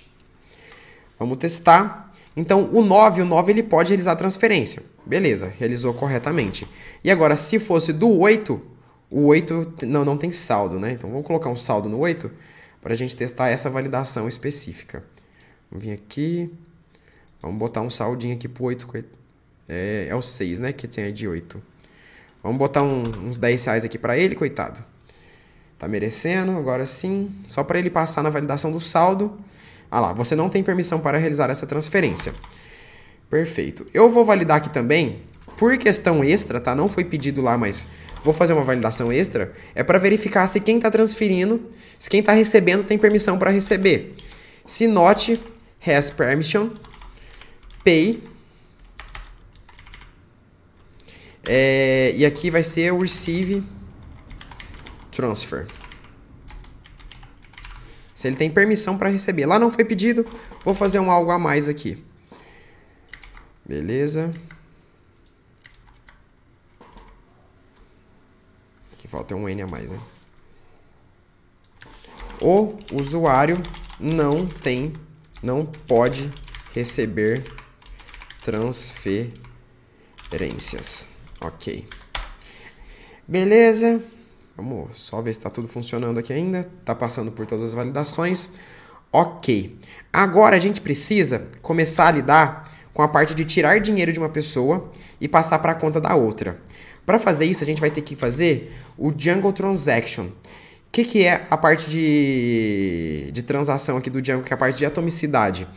É aquilo que eu falei para vocês. Eu vou precisar tirar o dinheiro da conta de quem está pagando e depois salvar o dinheiro na conta de quem está recebendo. Mas durante esse meio tempo pode acontecer algum problema. Imagina que o dinheiro sai da minha conta e não chega na conta da outra pessoa. Aí ferrou, o dinheiro sumiu, simplesmente foi no meio, não foi salvo na tabela transação, porque aconteceu um problema bem no meio, bem antes de ser salvo na tabela transação. Não temos o histórico do que foi feito, para onde foi esse dinheiro, ninguém sabe mais. Então a gente precisa lidar com isso. Então, se fosse uma vaga ali no teste, eu acho que ele fala que o teste serve tanto para Júnior, Pleno e Sênior. Para Júnior, acredito que você não precisaria fazer isso daqui, o PicPay não estaria esperando. Para uma vaga mais avançada como Pleno e Sênior, isso daqui já é um requisito que você precisaria obrigatoriamente implementar, tá? Então, vamos importar isso. From Django.db import transaction, mas como para não dar conflito com a minha função que eu já tenho aqui, eu vou dar um S Django underline transaction. Beleza. Então o que eu vou fazer? Eu vou criar um gerenciador de contexto do Python e vou falar Django transaction.atomic. Então tudo que for feito dentro desse nosso if, dentro desse nosso contexto no banco de dados, não será comitado até que tudo termine e seja finalizado. Então isso aqui tudo vai ser salvo numa camada intermediária. Caso aconteça qualquer problema em qualquer classe que a gente for salvar no banco de dados, ele dá um rollback e pronto, não acontece nada no nosso banco. Se tudo der certo, se não acontecer nenhum problema, dá um save e perfeito, as transações foram efetivadas. Então, se eu tiver qualquer exceção dentro desse meu if, será dado um rollback em tudo que eu fiz aqui dentro. Então, primeira coisa que eu vou fazer, eu vou tirar o dinheiro da conta do payer. Então, payer.pay, e aqui eu vou passar um transaction.amount, que é o valor que eu vou tirar. Então, essa pay aqui é os métodos que a gente criou lá, que subtrai dinheiro, e o receive soma. Vamos voltar para onde nós estávamos. Aqui, beleza. E na conta de quem está recebendo, que é o pay, eu vou dar um pay.receive. E agora eu vou dar um transaction.amount, que ele vai receber. Ok, e agora eu preciso criar a minha tabela transactions. Então, que eu vou chamar para não dar conflito de nome. Transaction, e aqui eu vou passar. O amount vai ser igual a transaction.amount. Vou passar o payer, aqui deixa eu só deixar aqui correto. Eu vou passar o payer underline ID, vai ser igual a transaction.payer e o payer underline ID vai ser igual transaction.payer. Ok? E agora eu vou salvar tudo isso daqui. Payer.save e vou dar um pay.save também. E eu vou dar um transaction.save.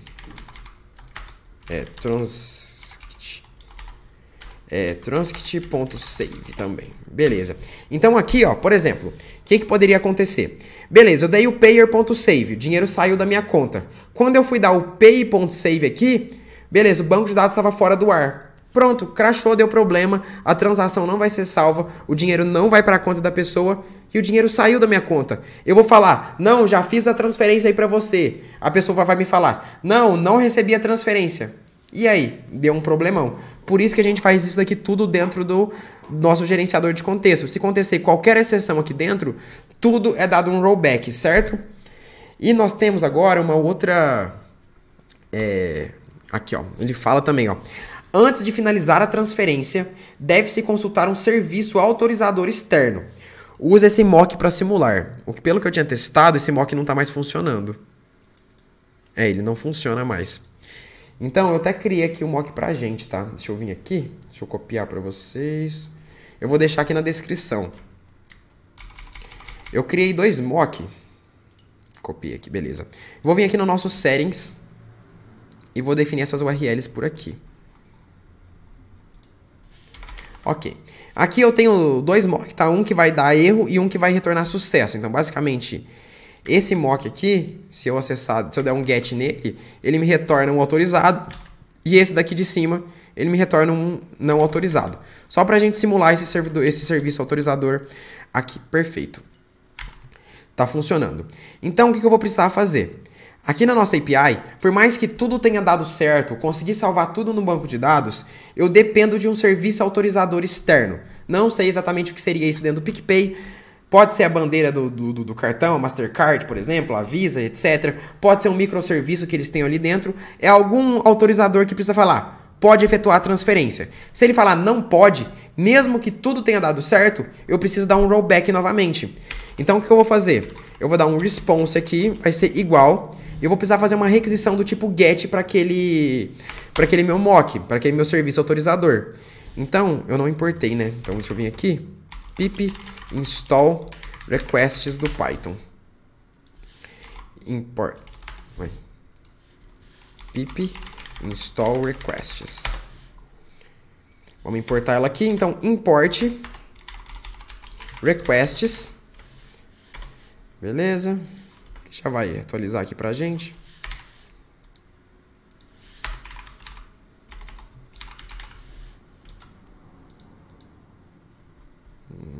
Por que ele tá me dando um erro, hein?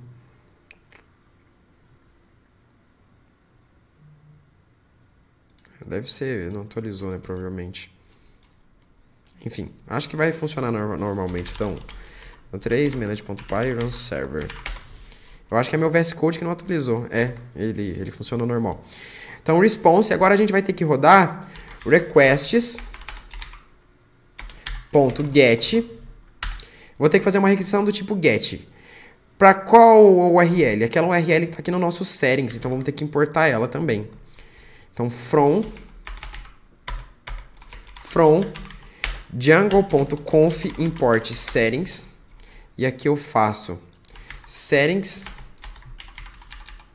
ponto, e o meu endpoint. Vou converter esse meu endpoint para JSON. E aqui eu vou fazer um C, então C response.get na posição status, que é o JSON que ele me retorna aqui, né? Aí eu fechei. Deixa eu pegar lá de novo para mostrar para vocês no nosso settings. Deixa eu copiar esse URL aqui.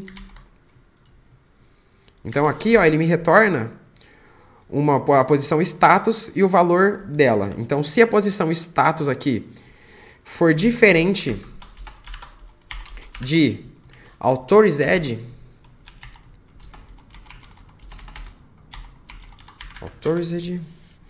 beleza, aqui eu passo um diferente. Eu vou dar um race de exception. Por quê? Eu estou dentro do meu gerenciador de contexto. Então, se acontecer qualquer exceção, ele dá um rollback em tudo. Vamos fazer um teste, ó. Vamos dar um run server agora. E beleza. Então, minha porta já está em uso.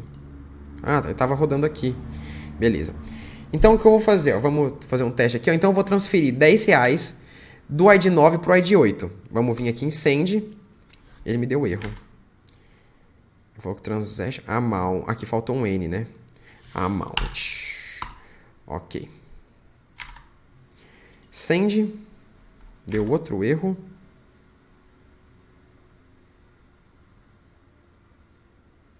Transaction esquema. Aqui é transaction com T maiúsculo, né? Aqui é o nome. Eu não importei das models. Ah, tá. Tem que importar lá das models. From.models import transactions. Aqui é transactions. Aí, beleza. Agora sim. Send.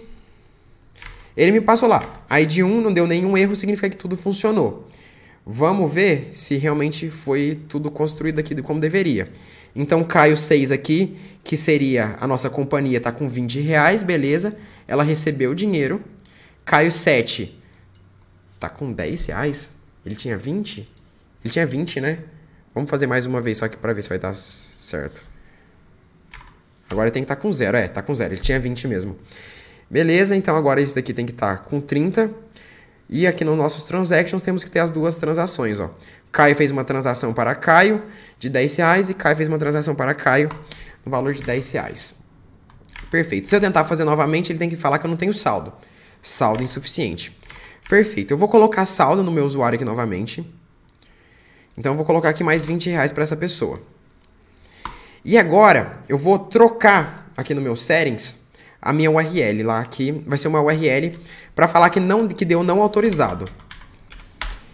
Então no final, depois que eu dei save de tudo, a minha transação não será autorizada.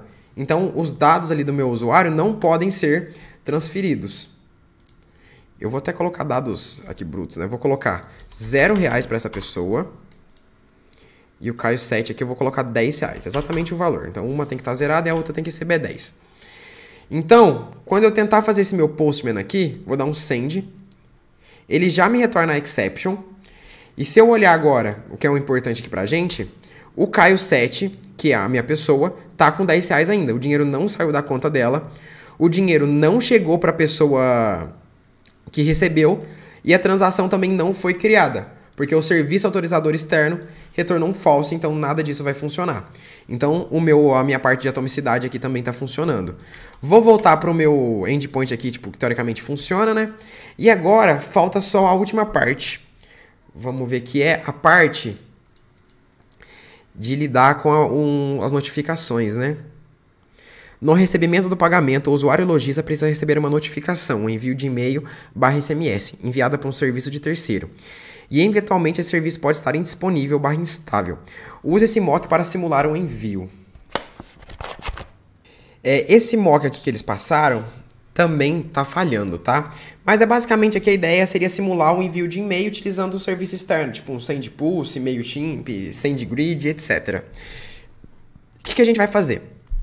Aqui ele fala que esse serviço pode falhar.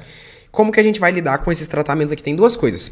Primeiro que o envio de e-mail é uma tarefa que às vezes pode demorar para a gente enviar o e-mail e ter uma resposta do servidor SMTP falando que esse e-mail realmente foi enviado e deu tudo certo. E quando o usuário fizesse uma requisição aqui para realizar uma transferência, esse processo ficaria razoavelmente lento, porque ele teria que esperar conectar no serviço externo, o serviço externo mandar via SMTP o e-mail para a pessoa, ele devolver para a gente a resposta se deu tudo certo com o envio do e-mail. Esse processo às vezes leva 1, 2, 3, 5, 10 segundos e para uma API, para o usuário que está esperando ali a resposta, a transferência deu tudo certo, quanto menos tempo, melhor. Então a gente pode trabalhar com essa notificação aqui com fila de tarefas. Então eu jogo isso daqui para alguma fila de tarefas para ser executado em background. E qual que é a segunda vantagem de jogar isso aqui para uma fila de tarefas? Eu consigo dar um retry nisso. Por quê? Se esse serviço aqui falha, se ele dá algum erro, eu programo para falar, olha, tenta enviar novamente a notificação daqui tantos segundos, e etc, etc. Vamos começar a lidar com isso? Existem algumas formas de a gente lidar com fila de tarefas no Python, tá? Lá dentro da Python Full, nosso curso completo, a gente ensina formas extremamente robustas de se lidar com fila de tarefas e formas bem profissionais, que é utilizando o Django Celery. Que aqui nós temos o... Cadê? Deixa eu descer, perdi... Aqui nós temos um módulo que é o Django My Celery, onde a gente vai trabalhar com flowers, nós vamos aqui trabalhar com backoff, Celery com Django, etc. Servidor Redis, a gente utiliza RabbitMQ também. Nós temos um projeto prático com Celery, onde a gente vai colocar tudo isso daqui na prática. Então o Celery, ele é uma biblioteca extremamente robusta, ela é a melhor biblioteca em Python e Django para a gente trabalhar com fila de tarefas.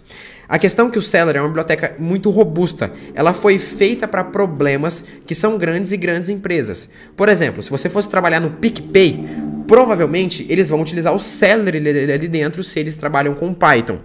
Mas como nós estamos fazendo um PicPay simplificado aqui, a única coisa que a gente vai utilizar essa biblioteca é para trabalhar com essa notificação, eu não vejo a necessidade da gente utilizar o Celery, que é uma biblioteca tão robusta para trabalhar isso. Utilizar Celery, RabbitMQ ou Redis, etc. Ficaria uma estrutura muito complexa para algo razoavelmente simples. Existe uma outra biblioteca no Django, que é o Django Q. Vou dar um pip install aqui nela. Install Django-Q. Opa, que eu digitei Django-1, é Django-Q. Ela é uma biblioteca que também lida com fila de tarefas, só que ela é uma biblioteca bem menos potente que o Celery. Caio, mas qual que é a vantagem? Por que você não usa o Celery? Porque é muito mais fácil configurar o Django Q aqui. O Django Q, basicamente, com pouquíssimas configurações, a gente já está rodando ele aqui e já está funcionando. O Django Celery ele é mais robusto, ele performa melhor, ele foi feito para grandes projetos, mas ele tem configurações bem mais complexas e que não é a ideia aqui dessa aula. Então a gente vai utilizar o Django Q. Se você tem interesse em aprender Celery, que é a melhor biblioteca para isso, e a biblioteca que as empresas mais cobram com fila de tarefas para quem quer conquistar sua primeira vaga como programador, entre para a lista de espera da Python Full, tá? Beleza, então aqui vamos criar, primeira coisa vai ser instalar o app do Django Q, né? Então vamos subir lá pra cima. Eu mexi no OBS aqui sem querer, na hora de subir. Aqui, beleza, vamos dar um Django-Q. Perfeito. E agora a gente vai realizar as configurações do Django Q. Beleza. Vamos vir aqui e passar o Q_cluster. Vai ser igual. Eu vou dar um name para esse cluster. Name vai ser, vou chamar de Django Q aqui por padrão. Ok. Depois a gente vai poder rodar a quantidade de workers máxima que isso aqui aceita. Ou seja, são quantas máquinas diferentes ou quantas tarefas diferentes em background eu vou poder rodar ao mesmo tempo. Vamos passar 4 aqui. Eu vou passar também o timeout, que é o 60 segundos. Caio, o que é o timeout? Por quanto tempo uma tarefa pode ficar rodando antes dela crashar? Eu vou passar o retry também. Esse retry eu vou informar aqui o seguinte, olha, se uma tarefa falhar, eu quero que essa tarefa seja reexecutada novamente depois de tanto tempo. Vou passar um 300 aqui. E eu vou passar aqui o ORM, que vai ser, qual que é o banco de dados onde eu vou armazenar essas tarefas para serem executadas. O ideal é a gente utilizar alguma coisa mais robusta, como o RabbitMQ, Kafka ou o Redis, por exemplo, que são banco de dados ou tarefas próprias para lidar com fila de tarefas em memória. Então, o banco de dados, se a gente for utilizar, por exemplo, o SQLite, Postgres, MySQL, utilizando o próprio ORM do Django, isso é um banco de dados em disco. E tanto HD quanto SSD, eles são muito mais lentos para a gente armazenar as informações ali dentro e também recuperar. Então, o ideal é a gente trabalhar com alguma forma de armazenamento em memória, seja Redis, RabbitMQ, Kafka, etc. Mas aqui, para a gente não precisar instalar tudo isso e ter uma configuração mais complexa ainda, eu vou utilizar o default, que é o próprio banco de dados aqui do Django que a gente vai utilizando, que no caso é o SQLite. Poderia ser o RabbitMQ, poderia ser o Redis, poderia ser de sua preferência. Vamos trabalhar da forma mais simples, que é utilizando o default. Para quem quiser entender como funciona um processo mais robusto e mais complexo, utilizando o Celery, RabbitMQ ou o Redis, lista de espera da Python Full. Beleza, galera? Ok, e agora nós podemos, aqui dentro de Payments, eu vou criar um novo arquivo chamado Tasks. E nessa task aqui, eu não vou de fato acessar um servidor externo ou nem utilizar o mock porque aquele mock não está funcionando. Mas eu vou simplesmente criar uma função chamada Send Notification. Ela recebe o Payer, o Pay e o Amount. E eu vou dar um print aqui. Você vai ser somente um print. Eu falar que tal pessoa recebeu... Não, calma. Enviou um pagamento para no valor de amount. Então essa daqui vai ser a nossa tarefa, tá? Então imagine que essa tarefa aqui a gente estaria conectando com um servidor externo, como por exemplo SendGrid, MailChimp, SendPulse, enviando e-mail e recebendo o dado para a gente saber se deu tudo certo. E caso aconteça algum problema, eu quero que essa task seja reenviada depois de 300 segundos para ela ser processada novamente. Então aqui agora, lá na nossa API, a gente pode também vir aqui e dar um async task. A gente vai ter que importar lá do Django Key, né? Então vamos vir aqui, fazer um from Django_key.tasks import async task. Então aqui a gente roda um async task e agora a gente passa a nossa task que a gente vai ter que importar também. Então from.tasks import send notification. E aqui a gente passa, então, o Send Notification. E agora a gente precisa passar os parâmetros que a gente quer enviar para essa tarefa. Então, eu quero enviar o nome de quem fez o pagamento aqui. Então, first name. Quero enviar o nome de quem recebeu o pagamento. E quero enviar o amount. Então, transaction.amount, que é o total da transferência. Perfeito. Agora a gente vai precisar de duas instâncias do terminal. A minha primeira instância vai ser o meu servidor web, que ela vai estar com o run server novamente. E esse meu segundo terminal aqui vai estar simulando um outro worker. É uma outra máquina, em uma outra VPS ou em uma outra cloud, ou seja, uma máquina diferente do meu servidor web, que é responsável somente por processar as minhas tasks em background. E essa máquina eu vou estar rodando um cluster do Django Key. Então eu vou dar um Python 3, manage.py, kcluster. E vou dar um enter. Tá. Aqui, o problema que ele me deu aqui é que eu não rodei minhas migrações. Então, Python 3, manage.py, make migrations, que é as migrações do próprio Django Key. Agora sim, rodo meu servidor e rodo o cluster novamente. Aí, agora está tudo funcionando. E vamos fazer uma simulação aqui agora. Então, a gente pode ver que nós temos aqui uma tabela chamada Tasks. Por enquanto, essa task não tem nenhuma, mas assim que eu enviar uma transferência... Beleza, a transferência foi enviada. Vamos ver agora a nossa task aqui. Nós temos uma task e repare o seguinte, ó. Aqui ele fala, a task, task está sendo processada, ele recebeu a nossa task e depois ele já mostrou pra gente o resultado da task. Caio enviou um pagamento para Caio no valor de R$10. Ou seja, ele enviou a notificação. No caso, ele teria se conectado com o serviço externo e tudo mais. Caso acontecesse algum problema nessa tarefa, o serviço externo estava indisponível no momento. Depois de 300 segundos, ele dá um retry nessa tarefa e tenta enviar novamente. Certo? Ok, aqui ele mostra se deu sucesso. Então, um aqui funcionou, tá tudo certinho. Beleza, então é isso. Acredito que com isso finalizamos tudo que faz sentido para essa tarefa. Não estou conseguindo trocar de aba aqui. Beleza. Teriam mais coisas para fazer, igual ele falou, o uso do Git, mas não vou jogar isso aqui para o GitHub. Simplesmente foi uma aula para vocês. Não vou utilizar Docker também, que o foco dessa aula aqui é aprender a parte de código, não a parte de DevOps e Docker, etc. O que a gente implementou aqui? Cache, não vi necessidade de implementar. Design Patterns daria pra gente melhorar, mas acho que não tem a necessidade em um teste de nível júnior ou pleno, que no caso é a ideia do vídeo aqui pra vocês, mas que a gente poderia melhorar aqui na parte de Design Patterns. Aqui na parte de API, em vez da gente chamar esse async test aqui, a gente poderia utilizar o padrão Design Pattern chamado Observer, que a gente poderia utilizar isso utilizando o Django Signals. Então, sempre que uma transação for criada, a gente já dispara isso daqui utilizando o Django Signals, que é o Design Patterns do Observer, certo? Documentação, também não vou torturar vocês aqui para ficar escrevendo documentação. Testes também a gente não vai fazer também, que levaria muito tempo.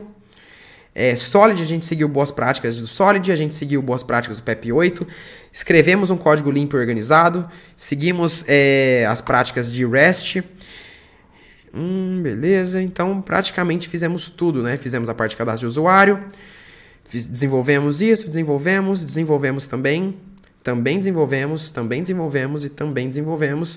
O serviço é RESTful, beleza. Então é isso, conseguimos desenvolver aqui um projeto que daria para você conseguir passar em vagas de nível júnior e pleno tranquilamente. Acredito que com esse código que você impressionaria bastante os recrutadores. Se você é um júnior desenvolvendo a parte de atomicidade, a parte de fila de tarefas aqui, você se destacaria bastante, principalmente com essa qualidade de código que a gente desenvolveu aqui. Esse código é um código extremamente manutenível, seguindo boas práticas de programação, estamos seguindo o Solid aqui. Então assim, cara, esse código aqui ficou muito bom, separamos tudo em os esquemas aqui, separamos as modules, separamos as APIs aqui bonitinhas, seguimos uma arquitetura bem legal, então nós estamos separando os nossos apps aqui, trabalhamos aqui com um cluster separado da nossa aplicação web para não sobrecarregar ela. Tem melhorias a se fazer, por exemplo, trocar o banco de dados SQLite aqui para um banco de dados como Postgres ou MySQL, por exemplo, um banco de dados um pouco mais robusto. Trocar aqui no nosso Django Key, em vez de utilizar o SQLite, utilizar um Redis ou um RabbitMQ, por exemplo. Se fosse algo ainda mais robusto, utilizar um Celery para melhorar ainda mais a performance disso daqui, mas somente para um PicPay simplificado não vejo necessidade. Então é isso, pessoal. Com isso, finalizamos a aula de hoje. Espero que vocês tenham gostado. Com esse projeto aqui deu para aprender bastante sobre boas práticas de programação, arquitetura de software, como organizar um projeto como esse, como foi pedido aqui para vocês. Lembrando para vocês, para quem ainda não é aluno da Python Full e deseja conquistar sua primeira vaga como programador, faça a sua inscrição na nossa lista de espera para ser notificado assim que uma nova turma for assim que uma nova turma for aberta. Então vai lá no primeiro link da descrição e faça a sua matrícula por lá na nossa lista de espera, beleza? Para você ser avisado, para você ter acesso a mais de 630 aulas, materiais de apoio, agendamento ilimitado de reuniões com professores, na maioria das vezes comigo, análise de código, certificados com reconhecimento do MEC, desafios, maratonas de programação entre alunos, evento entre alunos, suporte 24 horas e tudo mais. Então é isso, pessoal. Agradeço a paciência e presença de todos vocês. E agora, para quem quer continuar aprendendo, eu vou deixar recomendado aqui o vídeo de vocês, como que vocês podem colocar sua aplicação Django no ar. Então vai lá e assiste. Tchau, tchau. Um abraço. Fui!